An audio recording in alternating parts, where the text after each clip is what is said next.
નમસ્કાર, speed news સાથે હું છું નુપુર। સમાચારો પર નજર કરીએ। આજે ભારતીય સેના દિવસની ઉજવણી થઈ રહી છે, ત્યારે ભારતીય આર્મી 71મી સેના દિવસની ઉજવણી કરશે અને અલગ અલગ પરેડ કરીને સેના આજના દિવસની ઉજવણી કરતી હોય છે। રાષ્ટ્રપતિ રામનાથ કોવિંદ અને વડાપ્રધાન નરેન્દ્ર મોદીએ દેશના લોકોને 71મા આર્મી દિવસની શુભેચ્છા પાઠવી હતી। રાષ્ટ્રપતિ રામનાથ કોવિંદે ટ્વીટ કરી સેના દિવસ પર ભારતીય સેનાના તમામ જવાન અને તેમના પરિવારને શુભકામના પાઠવી। ચૂંટણી પહેલા પ્રધાનમંત્રી નરેન્દ્ર મોદીએ અલગ અલગ રાજ્યોમાં પ્રવાસ શરૂ કરી દીધો છે। મંગળવારે પ્રધાનમંત્રી ઓડિશા અને કેરળના આજના પ્રવાસે છે અને ઓડિશામાં તેમણે કેટલીક પરિયોજનાઓનો શિલાન્યાસ અને ઉદ્ઘાટન કર્યું। પ્રધાનમંત્રી નરેન્દ્ર મોદી સૌથી પહેલા ઓડિશાના બેલાંગીરમાં કેટલાક કાર્યક્રમમાં ઉપસ્થિત રહ્યા હતા અને પ્રધાનમંત્રી ઝારસુગુડામાં મલ્ટી મોડલ લોજિસ્ટિક પાર્કનું ઉદ્ઘાટન તેમજ જનસભાને સંબોધી હતી। આ તરફ પ્રયાગરાજમાં કુંભ મેળાનો આજથી પ્રારંભ થયો છે। શ્રદ્ધાળુઓ અને સંતોએ ગંગામાં ડૂબકી લગાવી। મહાનિર્વાણી અને અટલ અખાડાએ 40 મિનિટ સુધી સ્નાન કર્યું હતું, તો સાથે ઘાટ પર મોટી સંખ્યામાં ભક્તોએ જયનાદ કર્યો। શાહી સ્નાનના પર્વમાં ગંગા નદીમાં સ્નાન કરવાનું અલગ મહત્વ હોય છે। એવી માન્યતા છે કે તેનાથી સમસ્ત પાપોનો નાશ થાય છે અને મનુષ્યને જન્મ મરણના ચક્રમાંથી મુક્તિ મળે છે। મુખ્ય સ્નાન તિથિ પર સૂર્યોદયના સમયે સાધુ સંતો ગંગા નદીમાં ડૂબકી લગાવે છે। તો પ્રયાગરાજમાં શાહી સ્નાનને લઈને ચાંપતો બંદોબસ્ત ગોઠવી દેવામાં આવ્યો છે। સીસીટીવી કેમેરા તેમજ ડ્રોન કેમેરાથી પણ બાજ નજર રખાઈ રહી છે। પ્રયાગરાજમાં પ્રથમ શાહી સ્નાનનો પ્રારંભ થઈ ગયો છે। મોટી સંખ્યામાં ત્રિવેણી સંગમ ખાતે શાહી સ્નાનની શરૂઆત થઈ ચૂકી છે। કુંભ મેળામાં સુરક્ષા મુદ્દે ચુસ્ત બંદોબસ્ત ગોઠવાયો છે અને મોટી સંખ્યામાં શ્રદ્ધાળુઓએ ત્રિવેણી સંગમ ખાતે શ્રદ્ધાની ડૂબકી લગાવી। સાધ્વી નિરંજન જ્યોતિને મહામંડલેશ્વરનું સન્માન આપવામાં આવ્યું છે। નિરંજની અખાડાની 16મી મહિલા મંડલેશ્વર તેઓ બન્યા છે। સાધ્વી નિરંજન 1987માં વિશ્વ હિન્દુ પરિષદમાં જોડાયા હતા। અખાડાઓએ સંયુક્ત રીતે સાધ્વીને સન્માન આપ્યું અને સાધ્વી નાના ઉંમરમાં જ દીક્ષા તેમણે લઈ લીધી હતી। દિલ્હીમાં ભંડારા 2 ટ્રક સામસામે અહીં ટકરાયા હતા। અકસ્માત સર્જાયો હતો અને ટક્કર બાદ બંને ટ્રકમાં આગ લાગી હતી। ટ્રકમાં આગના કારણે ટ્રકમાં સવાર 2 લોકોના મોત થયા છે। ટ્રક પણ આગમાં બળીને ખાખ થઈ ગઈ।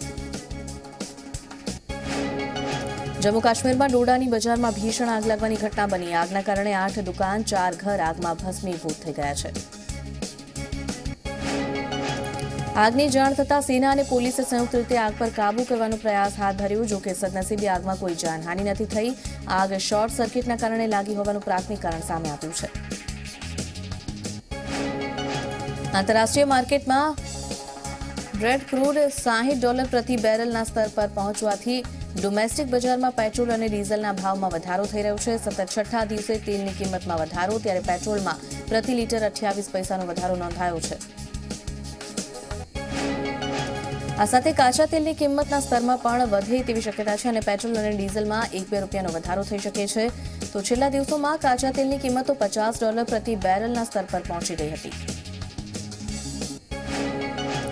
બીએસપી સુપ્રીમો માયાવતીનો આજે 63મો જન્મદિવસ છે। માયાવતી પોતાનો જન્મદિવસ હંમેશા જનકલ્યાણ દિવસ તરીકે ઉજવી રહી છે, ત્યારે પ્રથમવાર તેમના જન્મદિવસની ઉજવણી લખનઉ અને દિલ્હીમાં કરવામાં આવશે। લખનઉમાં 63 કિલોની કેક આપવામાં આવશે અને તેમના જન્મદિવસ પર સહયોગી દળોના ઘણા નેતાઓ સહિત અખિલેશ યાદવે પણ શુભકામના પાઠવી। મહારાષ્ટ્રના લોનાવાલામાં ટાઈગર પોઈન્ટ પાસે ગુજરાતના મુસાફરો સાથે મારપીટ કર્યાની ઘટના બની છે। સ્થાનિક વેપારીઓએ મારપીટ કરી હોવાનો આરોપ લગાવવામાં આવ્યો છે।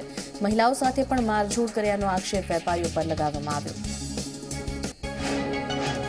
મારપીટની આ ઘટનામાં 3 લોકોને ગંભીર ઈજા થઈ હતી, જ્યારે અન્ય 2ને સામાન્ય ઈજા પહોંચી છે। ગુજરાતના વડોદરામાં 24 થી 25 લોકોનું ગ્રુપ જે લોનાવલા ગયું હતું પ્રવાસ માટે અને ટાઈગર પોઈન્ટ પર સાંજના સમયે સૂર્યાસ્ત જોવા ગયેલ મુસાફરો અને સ્થાનિક વચ્ચે મારામારી થઈ। વેપારીએ ઘોડેસવારી માટે નક્કી કરેલી રકમથી વધુ પૈસા માંગતા હોબાળો થયો અને તમામ ઇજાગ્રસ્તોને હોસ્પિટલ સારવાર માટે ખસેડવામાં આવ્યા હતા। સાથે લોનાવલા પોલીસ સ્ટેશનમાં મારપીટની ફરિયાદ નોંધાઈ છે। અમદાવાદમાં જગન્નાથ મંદિરમાં ભાજપના રાષ્ટ્રીય અધ્યક્ષ અમિત શાહ પરિવાર સાથે પહોંચ્યા હતા। જગન્નાથ મંદિરમાં પરિવાર સાથે અમિત શાહે પૂજા અર્ચના કરી અને મંદિરમાં દર્શન કર્યા। ત્યારબાદ મોટેરા સ્ટેડિયમની પણ મુલાકાત લીધી। વાયબ્રન્ટ ગુજરાત ગ્લોબલ સમિટ 2019ની તૈયારીઓ પૂરજોશમાં ચાલી રહી છે ત્યારે અમદાવાદમાં કલેક્ટર અને પોલીસ અધિકારીઓની સમીક્ષા બેઠક યોજાઈ. બેઠકમાં વિદેશી મહેમાનોના આગમનથી લઈને હોટેલ, મહાત્મા મંદિર સુધી પહોંચાડવા માટે કરવામાં આવેલી વ્યવસ્થા અંગે ચર્ચા કરવામાં આવી. 11 દેશના પ્રતિનિધિઓના કોન્વેમાં એક પાયલોટિંગ કાર અને 2 એસ્કોર્ટ કાર અને એક ટેલ કાર સહિત એમ્બ્યુલન્સનો સમાવેશ કરવામાં આવ્યો છે. તમામ વીવીઆઈપી અને વીઆઈપી મહાનુભાવોના કન્વેનું ગ્રાન્ડ રિહર્સલ પણ કરવામાં આવશે. અમદાવાદમાં જીટીયુ સ્થાપિત બોયઝ હોસ્ટેલનું લોકાર્પણ કરવામાં આવ્યું. ગુજરાત ટેકનોલોજી યુનિવર્સિટી વડે હોસ્ટેલનું લોકાર્પણ કરવામાં આવ્યું. તો આ લોકાર્પણ નાયબ મુખ્યપ્રધાન નીતિન પટેલ અને ભૂપેન્દ્રસિંહે કર્યું. બોયઝ હોસ્ટેલમાં 72 રૂમ બનાવવામાં આવ્યા છે તેમજ 144 વિદ્યાર્થીઓ માટે રહેવાની વ્યવસ્થા કરવામાં આવી છે. આ હોસ્ટેલ ₹7 કરોડના ખર્ચે બનાવવામાં આવી છે. રાજકોટ ચેમ્બર ઓફ કોમર્સની આવતીકાલે ચૂંટણી યોજાવાની છે ત્યારે ચેમ્બરના પૂર્વ માનદ મંત્રી છે વીપી વૈષ્ણવે તેમણે વાયબ્રન્ટ પેનલની યાદી જાહેર કરી હતી. આ યાદીમાં 24 ઉમેદવારોનો સમાવેશ કરાયો છે. વાયબ્રન્ટ પેનલે પત્રકાર પરિષદથી એજન્ડા રજૂ કર્યો હતો.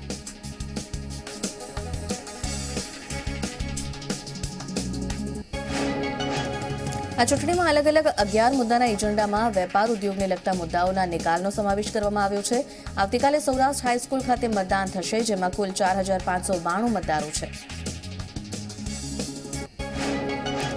30મી જાન્યુઆરીએ પ્રધાનમંત્રી મોદી દાંડીની મુલાકાતે જવાના છે. દાંડીમાં પ્રધાનમંત્રી મોદી મહાત્મા ગાંધીના મ્યુઝિયમનું લોકાર્પણ કરવાના છે. આ મ્યુઝિયમ 150 કરોડના ખર્ચે બન્યું છે અને મ્યુઝિયમ દાંડી સત્યાગ્રહ સાથે જોડાયેલું છે જેમાં દાંડી યાત્રામાં જોડાયેલ લોકોના સ્ટેચ્યુ મૂકવામાં આવ્યા છે. આવતીકાલથી મનસુખ માંડવિયા તળાજાના મણારથી પદયાત્રાનો પ્રારંભ કરાવશે અને મહાત્મા ગાંધીના મૂલ્યો પર પદયાત્રા યોજાશે. તો મેં ભી મોહન થીમ પર પદયાત્રા યોજવામાં આવશે. ઠાકોર સેનાના આંતરિક વિખવાદ વચ્ચે નવું માળખું રચાયું છે. ગુજરાત ઠાકોર ક્ષત્રિય સેનાનું માળખું જાહેર કરવામાં આવ્યું જેમાં અલ્પેશ ઠાકોરને પ્રમુખ યથાવત રખાયા. ઠાકોર ક્ષત્રિય નવા માળખામાં 3 ઉપપ્રમુખ, 5 મહામંત્રી નિમાયા છે. 3 સંગઠન મંત્રી, 8 મંત્રી, 1 ખજાનચી નિમવામાં આવ્યા છે. અમદાવાદના સાબરમતી રિવરફ્રન્ટ ખાતે અમદાવાદ શોપિંગ ફેસ્ટિવલનો ખાસ કાર્યક્રમ યોજાશે. આગામી 17મી જાન્યુઆરીથી 28મી જાન્યુઆરી સુધી 11 દિવસ ચાલનાર આ ફેસ્ટિવલનું દેશના પ્રધાનમંત્રી નરેન્દ્ર મોદી ઉદ્ઘાટન કરશે. દુબઈમાં યોજાતા શોપિંગ ફેસ્ટિવલની થીમ પર અમદાવાદ શોપિંગ ફેસ્ટિવલનું આયોજન કરાયું છે. એક બાજુ આ ફેસ્ટમાં ગ્રાહકોને વિશેષ ડિસ્કાઉન્ટ આપવામાં આવશે અને બીજી બાજુ ગુજરાત ટુરિઝમ વિભાગના ગિફ્ટ વાઉચર સહિત 10 કરોડના ઇનામ નક્કી કરવામાં આવ્યા છે. અમદાવાદના વસ્ત્રાપુરમાં પોલીસે રાત્રે 10 કલાકે દરોડા પાડીને દારૂની મહેફિલને મારતા 10થી વધુ નબીરાઓની અટકાયત કરી છે. પોલીસે યુવક યુવતીઓની અટકાયત કરી અને તપાસ હાથ ધરી છે.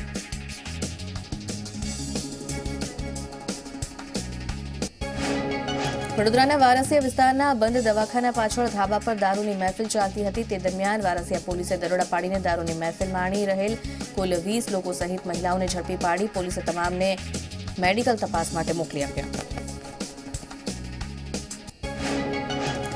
છોટાઉદેપુરમાંથી જિલ્લા એલસીબીની ટીમે બોટ મારફતે લવાતો ભારતીય બનાવટનો વિદેશી દારૂનો જથ્થો ઝડપી પાડ્યો છે.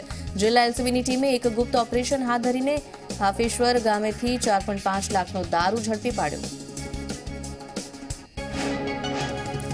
બુટલેગર નર્મદા નદી મારફતે મહારાષ્ટ્રથી દારૂ લાવી ગુજરાતમાં ઘુસાડતો હતો ત્યારે જિલ્લા એલસીબીની ટીમને બાતમી મળતા રેડ પાડીને બુટલેગર રતન રાઠવાને મુદ્દામાલ સાથે ઝડપી પાડવામાં આવ્યો. ઉપરાંત પોલીસ 4,50,000ના દારૂ સાથે 2 લાખની બોટ પણ જપ્ત કરી લીધી છે. સુરતમાં વ્યાજખોરના ત્રાસથી નાનપુરાના યુવાને ઝેરી દવા પી લીધી છે અને આપઘાત કરી લીધો છે. વ્યાજખોરો યુવાનને ઉપાડી ગયા હતા, માર માર્યો હતો, રૂપિયાની વસૂલાત માટે હેરાન કરતા હતા. વ્યાજખોરોના ત્રાસથી યુવકે કંટાળીને આખરે ઝેરી દવા પી લીધી અને ત્યારબાદ હોસ્પિટલ લઈ જવામાં આવ્યો હતો. જોકે સારવાર દરમિયાન યુવકનું મોત થયું છે. અરવલ્લીના મોડાસામાં ડુગરવાડા રોડ પર ગોકુલધામ તિરુપતિ સોસાયટીમાં એક રાતમાં 5 મકાનના તાળા તૂટ્યા છે. સોના ચાંદી સહિત લાખોની ચોરી કરવામાં આવી છે. ગોધરાના ડીવાયએસપીના ઘરમાં પણ ચોરી થઈ છે. તસ્કરોએ બંધ મકાનોને નિશાન બનાવતા હતા ત્યારે ચોરીના સીસીટીવી દ્રશ્યો સામે આવ્યા છે. કચ્છના અંજારમાં થયેલી હત્યામાં પોલીસે 2 આરોપીઓની ધરપકડ કરી છે. ₹3,000ની ઉઘરાણી માટે હત્યા થઈ હોવાનું સામે આવ્યું છે. 2 શખ્સોએ બોથડ પદાર્થ મારી હત્યા કરી હતી. અંજારના વરસાણા પાસે મળ્યો હતો મૃતદેહ. અરવલ્લીના બાયડની વાત્રક નદીમાંથી મળી યુવકની લાશ. 22 વર્ષીય વિક્રમ ખાટ નામના યુવકની માથાના ભાગે બોથડ પદાર્થ મારીને હત્યા કરી હોવાની આશંકા સેવાઈ રહી છે. યુવક ગઈકાલે ક્રિકેટ રમવા માટે ગયો હતો અને ઘરે પરત નહીં થતા શોધખોળ કરવામાં આવી. પાટણમાં આવેલી નર્મદાની મુખ્ય કેનાલમાં કાર ખાબકી. પાણીમાં ગરકાવ કારની શોધખોળ સ્થાનિક તરવૈયા દ્વારા હાથ ધરાઈ. 108 સહિત પોલીસનો કાફલો ઘટના સ્થળે પહોંચ્યો હતો.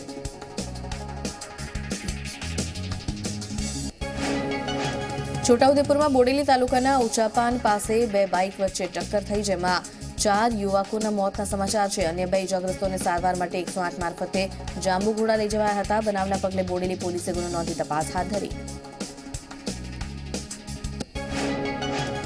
અમદાવાદ બાવળા હાઈવે પર ટ્રિપલ અકસ્માત સર્જાયો અને 3 કાર વચ્ચે થયેલ અકસ્માતમાં 2 વ્યક્તિના મોત થયા, જ્યારે 11 લોકોને ઈજા પહોંચી છે. કાર ચાલકે સ્ટીરિંગ પર કાબુ ગુમાવ્યો અને અન્ય 2 કારને અડફેટે લીધી. બાવળા ચાંગોદર રોડ પાટિયા પાસે સર્જાયેલ અકસ્માતની જાણ થતાં પોલીસ ઘટના સ્થળે પહોંચી હતી. તમામ ઈજાગ્રસ્તોને સોલા સિવિલ હોસ્પિટલ ખસેડવામાં આવ્યા છે. અમદાવાદમાં સરખેજ પાસે બાકરોલ રોડ પર અકસ્માતની ઘટના બની. અકસ્માતમાં 2 લોકોના મોત થયા છે અને 2 લોકો ગંભીર રીતે ઈજાગ્રસ્ત થયા છે. ઈજાગ્રસ્તોને સારવાર માટે હોસ્પિટલ લઈ જવામાં આવ્યા. અમદાવાદના સચિન ટાવર નજીક ટીવીના કેબલમાં કબૂતર ફસાયું હતું. લોકોએ જીવદયા અને ફાયર વિભાગને જાણ કરી અને કબૂતરનું 2 મિનિટનું રેસ્ક્યુ ઓપરેશન હાથ ધરી તેને બચાવી લેવામાં આવ્યું. અમરેલીના Gir Somnath Bhavnagar national highway cross કરતા સિંહનો વીડિયો સામે આવ્યો છે. અમરેલીમાં થોડા સમય પહેલા જ વાહનની અડફેટે 3 સિંહ મોતને ભેટી ચૂક્યા છે. આ રીતે સાવજોની રસ્તા પર અવરજવરથી સાવજો પર જોખમ યથાવત છે.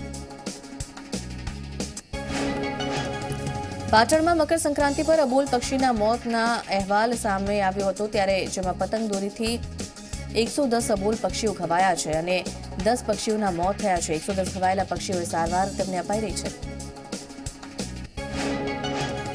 82 કબૂતર ઇજાગ્રસ્ત થયા હતા. ઉત્તરાયણમાં પાટણમાં પણ 6 કબૂતરના મોત થયા છે. ઘવાયેલ પક્ષીઓની વેટરનરી ડોક્ટરોએ સારવાર હાથ ધરી છે.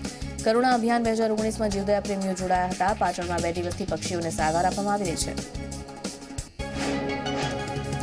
સુરતમાં 30મી જાન્યુઆરીએ ઇન્ટરનેશનલ એરપોર્ટનો પ્રારંભ કરવામાં આવશે અને એરપોર્ટથી પહેલી ફ્લાઇટ સુરત શાહજહાં વચ્ચે ઉડાણ ભરશે. પ્રધાનમંત્રી નરેન્દ્ર મોદી આ ફ્લાઇટને લીલી ઝંડી બતાવીને શરૂઆત કરાવશે. જેતપુર નેશનલ હાઈવે પર કારનો અકસ્માત થયો છે, જેમાં એક વ્યક્તિનું ઘટના સ્થળે મોત થઈ ગયું છે અને કાર ડિવાઈડર સાથે અથડાઈ, જેના કારણે અકસ્માત સર્જાયો હતો. ગોધરાના પરવડી ગામ પાસે અકસ્માતમાં 7 વર્ષના બાળકનું મોત થયું છે. અન્ય એક બાળક ઇજાગ્રસ્ત થયું છે. ઓવરલોડેડ ટ્રક પલટતા બાળક નીચે દબાઈ ગયું હતું.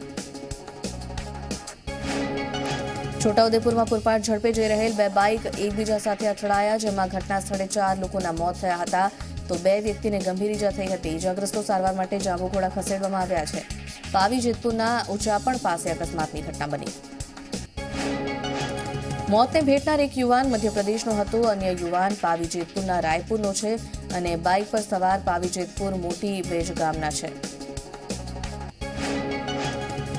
અરવલ્લીના શામળાજી રતનપુર રોડ પર ખાનગી લક્ઝરીમાં જોખમી મુસાફરી કરી રહેલા મુસાફરોનો વીડિયો વાયરલ થયો છે.